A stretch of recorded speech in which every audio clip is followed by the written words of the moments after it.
Good morning बच्चों। पिछले video में हमने इकोनॉमिक्स और उनसे पहले वालों में ज्योग्राफी का टॉपिक पढ़ा था। आज हम हिस्ट्री का टॉपिक लेंगे जिसमें हम पढ़ेंगे भारतीय इतिहास और उसका कालक्रम, यानी भारत शुरुआत से लेकर जहाँ तक का इतिहास हमें ज्ञात है वहाँ से लेकर आज तक के ज्ञान तक हम यहाँ पहुँचेंगे। सारी चीज़ें यहाँ पर नोट की हुई है। सबसे पहले अगर इतिहास में हम बात करते हैं तो सबसे पहले सभी के दिमाग में एक ही चीज़ आती है कि शुरुआती स्टेप कहाँ से लिया जाए, यानी कहाँ से इसका कालक्रम निर्धारित किया जाए। तो उसमें सबसे पहले हमारे पास जो ज्ञात तथ्य हैं उसमें हम सबसे पहले लेते हैं सिंधु घाटी सभ्यता। सिंधु घाटी सभ्यता दुनिया की प्राचीन सभ्यताओं में से एक सिंधु घाटी सभ्यता सबसे प्रमुख सभ्यताओं के रूप में मानी जाती है। इसके अलावा दुनिया में उसमें माया सभ्यता, मिस्र की सभ्यता, दजला फरात, मेसोपोटामिया, चीन की अलग अलग सभ्यताएं हुई थी। तो भारतीय संदर्भ में देखें तो भारत का इतिहास का कालक्रम है वो लगभग सिंधु घाटी सभ्यता से प्रारंभ किया जाता है। सिंधु घाटी सभ्यता का जो सबसे सर्वमान्यत कालक्रम है वो माना जाता है 2350 ईस्वी पूर्व से 1750 ईस्वी पूर्व तक, यानी हम कह सकते हैं आज से लगभग 4500 साल के आसपास का इतिहास हम यहाँ से शुरुआत करते हैं, जिसकी शुरुआत सर्वसम्मत ज़्यादातर इतिहासकारों के द्वारा माना गया कालक्रम में वो 2350 ईस्वी पूर्व से लेकर 1750 ईस्वी पूर्व तक का है। और इसका प्रमाणिक मान है वो निकाला गया है कार्बन 14, यानी जिसको हम C14 भी कहते हैं। कार्बन 14 प्रणाली एक ऐसी प्रणाली है जो उस जमाने के कार्बन के रूप में उस स्थिति और उसका कालक्रम निर्धारित करने वाली एक साइंटिफिक पद्धति है, जिसके द्वारा किसी भी वस्तु का समय ज्ञात किया जाता है कि वो कितनी पुरानी है। तो उस ज़माने में मिली हुई वस्तुओं के कार्बन से ये पद्धति ने जो समय निर्धारित करके निकाला है वो लगभग समय ये सामने आता है 2350 ईस्वी पूर्व से 1750 ईस्वी पूर्व। इसके प्रमुख शहरों की बात करें तो हड़प्पा, मोहनजोदड़ो, कालीबंगा, धोलावीरा आदि प्रमुख आते हैं जो इसका विस्तृत आ जाता है। उसके बाद के कालक्रम की बात करें तो हम आ जाते हैं वैदिक काल के अंदर। वैदिक काल है लगभग 1600 ईस्वी पूर्व से लेकर 1000 ईस्वी पूर्व तक का काल आता है, वो वैदिक काल माना जाता है। वैदिक काल को सामान्य रूप से दो भागों में बांटा गया है, वैदिक काल और उत्तर वैदिक काल, जिसका कालक्रम आ जाता है 1000 ईस्वी पूर्व से 600 ईस्वी पूर्व है। वैदिक काल में वेदों की रचना हुई, वेद, पुराण, उपनिषद, वेदांग आदियों की रचना की गई थी, ब्राह्मण, आरण्य वगैरह इनकी रचनाएं की गई थी। प्रमुख रूप से वेदों की रचना होने की वजह से इसका नामकरण है वो वैदिक सभ्यता पड़ा है। वेद चार हैं, वेद चार ऋग्वेद, सामवेद, यजुर्वेद और अथर्ववेद, जिसमें दुनिया का सबसे प्राचीनतम वेद माना जाता है, प्राचीनतम जो पुस्तक मानी जाती है वो ऋग्वेद मानी जाती है। उसके बाद 18 पुराण आ जाते हैं, पुराणों की संख्या कुल 18, उपनिषद टोटल 108 और वेदांग 6। ये वैदिक सभ्यता और उत्तर वैदिक सभ्यता में लिखी गई पुस्तकें, साहित्य, संस्कृत भाषा में खासतौर से लिखे गए साहित्य हैं। उसके बाद धीरे धीरे चलकर अगर हम आते हैं तो उसमें सबसे प्रमुख काल आ जाता है मौर्य काल। मौर्य काल यानी उत्तर वैदिक काल के एंड के समय या अंतिम समय के अंदर महाजनपदकालीन व्यवस्था शुरू हो चुकी थी, जिसमें प्रमुख महाजनपद था वो था मगध। मगध महाजनपद मौर्य काल का प्रमुख जनपद के रूप में माना जाता है। मगध मौर्य काल यानी मौर्यों का जो शासन स्थापित हुआ था वो मगध से प्रारंभ हुआ था। मौर्य काल की स्थापना 622 ईस्वी पूर्व में चंद्रगुप्त मौर्य ने चाणक्य और विष्णुगुप्त, जिसको हम कौटिल्य भी कहते हैं, से मिलकर हुई थी।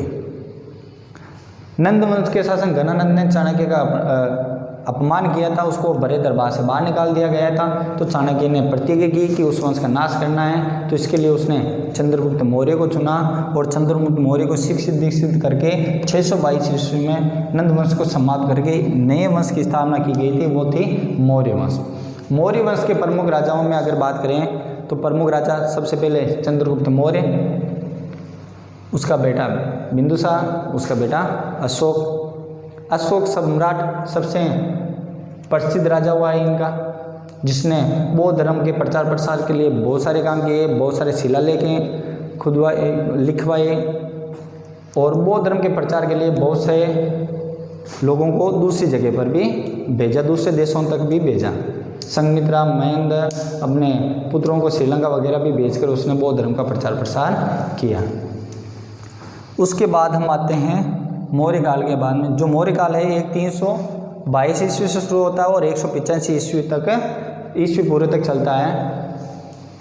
अंतिम मौर्य राजा था भद्रथ था, उसकी हत्या करके पुष्यमित्र शुंग ने शुंग वंश की स्थापना की थी। हम आगे आते हैं कुषाण वंश। कुषाण वंश की स्थापना कुजुलकड़फिसस ने की थी, जो लगभग 30 ईस्वी पूर्व से कुषाण वंश से 30 ईस्वी पूर्व से 225 ईस्वी पूर्व तक माना जाता है। कुषाण वंश का सबसे प्रसिद्ध राजा होता है वो है कनिष्क। कनिष्क ने ही 78 ईस्वी में शक संवत की स्थापना की थी।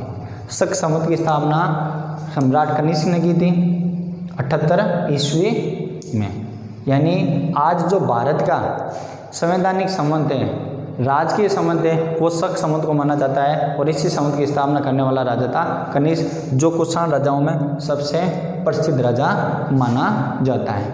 उसके बाद हम आते हैं आगे नीचे गुप्त वंश में। गुप्त वंश को भारतीय इतिहास का स्वर्णिम काल माना जाता है। गुप्त वंश की स्थापना वैसे श्रीगुप्त ने कर दी थी, लेकिन जो मुख्य गुप्त वंश का संस्थापक माना जाता है वो चंद्रगुप्त प्रथम को माना जाता है, जिसने 319 में गुप्त संवत की स्थापना के साथ ही नए सिरे से गुप्त वंश की स्थापना की थी। चंद्रगुप्त प्रथम के बाद उसका बेटा समुद्रगुप्त, फिर उसका बेटा चंद्रगुप्त द्वितीय राजा बना था, जो विक्रमादित्य के नाम से प्रसिद्ध हुआ। सबसे ज़्यादा प्रसिद्ध गुप्त वंशीय सम्राट अगर कोई था तो वो था विक्रमादित्य यानी चंद्रगुप्त द्वितीय। उसके बाद स्कंदगुप्त, कुमारगुप्त वगैरह और भी आए और ये 320 ईस्वी से लेकर 550, कहीं पर 555 भी आता है, तक चला था। अंतिम जो गुप्त सम्राट था वो विष्णुगुप्त था। भारतीय इतिहास में इस गुप्त वंश को बहुत ही ऊंचा दर्जा दिया गया है और इसको भारतीय इतिहास का स्वर्णिम काल माना जाता है। ठीक है। गुप्त वंश के बाद में हम आते हैं मुख्य रूप से पुष्यभूति वंश या वर्धन वंश, जिसका प्रमुख राजा हुआ था हर्षवर्धन। हर्षवर्धन का शासनकाल था 606 ईस्वी से लेकर 647 ईस्वी तक। भारतीय इतिहास में सम्राट अशोक के बाद में अगर किसी भी राजा का प्रसिद्ध रूप से नाम लिया जाता है तो उसमें हर्षवर्धन का नाम प्रमुख रूप से आता है। हर्षवर्धन के दरबार में चीनी आते ह्वेनसांग भी था और वे प्रयाग के अंदर हर 5 सालों के बाद में अपनी संपूर्ण संपत्ति दान देता था। दान जितना भी उसके पास होता था वो दान देता था, यहाँ तक कि कपड़े भी अपने बहन से मांग कर लेता था। केवल युद्ध सामग्री के अलावा जितना भी उसका राजकोष था वो सारों हर 5 साल में वो जनता के बीच में बांट देता था। वो दानी सम्राट के रूप में प्रसिद्ध हुआ था। अब हम आगे बात करेंगे तो उसके बाद आता है राजपूत का। भारतीय इतिहास में खास तौर से देखें तो हमारे राजस्थान में राजपूतों का काल है सर्वाधिक महत्वपूर्ण काल माना जाता है। ये लगभग 7वीं 8वीं शताब्दी से, कहीं पर 7वीं 8वीं शताब्दी भी आता है, 7वीं शताब्दी से लेकर 12वीं शताब्दी तक चलता है। इन्हीं के काल में विदेशी आक्रमणकारी, अरब आक्रमणकारी स्टार्ट हुए थे। उनको रोकने का प्रयास भी किया गया था, जिसमें प्रमुख रूप से मोहम्मद बिन कासिम 712 ईस्वी में आक्रमण माना जाता है। इसके अलावा महमूद गजनवी और मोहम्मद गोरियों का भी जिक्र आता है। मोहम्मद गोरी ने पृथ्वीराज चौहान को तराइन के द्वितीय युद्ध में हराने के बाद यहाँ पर अपने एक गुलाम कुतुबुद्दीन ऐबक को छोड़ के गया था और उसी कुतुबुद्दीन ऐबक ने सल्तनत काल की स्थापना की थी। सल्तनत काल इरबली वंश या गुलाम वंश के नाम रूप में भी जाना जाता है, यानी मोहम्मद गोरी के गुलामों के द्वारा इस राज्य की स्थापना की गई थी। अपना कार्यभार यहाँ सौंप दिया गया था, तो उसके बाद इसकी स्थापना हुई थी। 1206 ईस्वी से लेकर 1526 ईस्वी तक सल्तनत काल चला था। इस सल्तनत काल में अलग अलग वंश आए थे। अलग अलग वंशों में गुलाम वंश, खिलजी वंश, सैयद वंश, लोधी वंश, ठीक है ना, अलग अलग वंश आए थे। तुगलक वंश भी आया था बीच में। 1206 ईस्वी में कुतुबुद्दीन ऐबक द्वारा गुलामस की स्थापना की गई थी। यहाँ से लेकर 1226 तक, 1226 में लोधी वंश अंतिम लोधी शासक इब्राहिम लोधी था, जिसको मुगल वंश के संस्थापक बाबर ने हराया था।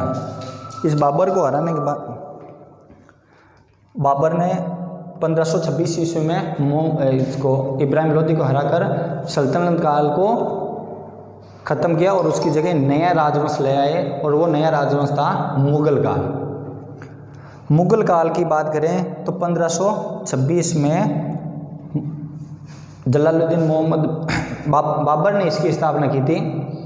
यहाँ से लेकर उसके बाद हुमायूं, अकबर, जहांगीर, शाहजहाँ, उसके बाद औरंगजेब वगैरह आते आते 1857 ईस्वी तक बहादुर शाह जफर द्वितीय मुगलों के अंतिम शासक के रूप में था। अंग्रेजों ने 1857 की क्रांति का नेतृत्व करने के परिणामस्वरूप उसको बंदी बना दिया गया और बर्मा की राजधानी रंगून लेके गए और वहीं पर उनका देहांत हो गया था। तो 1526 में बाबर से लेकर 1857 ईस्वी तक बाबर से लेकर बहादुर शाह जफर तक ये जो मुग़ल काल था, भारतीय इतिहास में इसको मध्यकाल के रूप में भी जाना जाता है और सबसे प्रमुख काल के रूप में इसका नामकरण आता है, और ज़्यादातर हमारे सिलेबस में भी इसका जिक्र विस्तृत रूप से आता है। उसके बाद हम लेते हैं ब्रिटिश काल, यानी जब हमारे ऊपर अंग्रेज़ों का शासन स्थापित हुआ। हालांकि 1857 तक हमारे ऊपर मुग़लों का अधिकार था ही, लेकिन भारत के प्रमुख प्रेसिडेंसियाँ थी 3, बॉम्बे, मद्रास और कलकत्ता। तो कलकत्ता में यानी बंगाल में 1857 में सिराजुद्दौला को हार का सामना करना पड़ा। नवाब सिराजुद्दौला था, उसको हार का सामना करना पड़ा, और उसके बाद ही भारत में लगभग 1757 से ब्रिटिश काल की शुरुआत मानी जाती है, जो आगे चलकर 1947 तक चला। 1947 में 15 अगस्त 1947 में हमारा भारत जब आज़ाद हुआ, उसके साथ ही ब्रिटिश काल की समाप्त हो गई, और उसके जस्ट बाद में 1947 से लेकर अभी तक हम आधुनिक काल या वर्तमान काल में जीते हैं, जिसमें भारतीय राजनीति के बारे में जानकारी हासिल होती है। तो बच्चों, हमारे इस वीडियो को लाइक करें, शेयर करें और सब्सक्राइब करें। आगे भी अलग अलग जानकारियाँ हासिल होगी, तो इसके लिए सब्सक्राइब का बटन ज़रूर दबाएं, जिससे क्या है कि हमारे वीडियो के नोटिफिकेशन आपको लगातार मिलते रहें।